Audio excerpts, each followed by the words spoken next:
నమస్తే ఫ్రెండ్స్.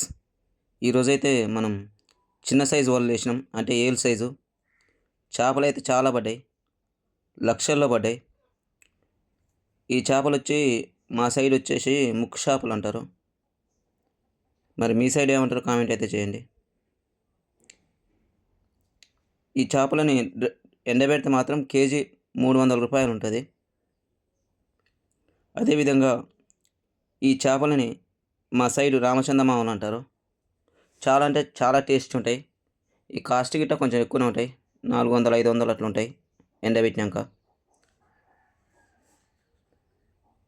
అదేవిధంగా ఇంకా చాలా రకాల చేపలు పడ్డాయి. ఈ చేపలనైతే చిర్రబర్ర అంటాం. ఇది ఎక్కువగా కోళ్ళ మేతకు పోతుండొచ్చు అనుకుంటా. చూడండి, చాలా అంటే చాలా చేపలైతే పడ్డాయి, చిన్న చేపలు. ఇవన్నీ మంచిగా తేడా కడిగి ఎండబెట్టాలి.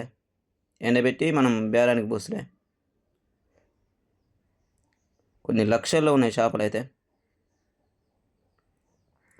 ఇందులో రొయ్యలు, ఇంకా ఉష్కవంతులు అలాంటివి చాలా రకాల చేపలైతే ఉన్నాయి. ఫ్రెండ్స్, ఈ పచ్చి చేపల కంటే ఎండు చేపలలోనే ఎక్కువ విటమిన్స్, పోషకాలు ఎక్కువగా ఉంటాయి. ఫ్రెండ్స్, మన ఛానల్లో పెద్ద చేపల వీడియోలు కాకుండా ఇలాంటి చిన్న చేపల వీడియోలు గిట్ట ఉంటాయి. కావాల్సిన వాళ్ళు చూడండి. వీడియో నచ్చితే మాత్రం లైక్ చేసి సబ్స్క్రైబ్ చేసుకోండి. Okay friends.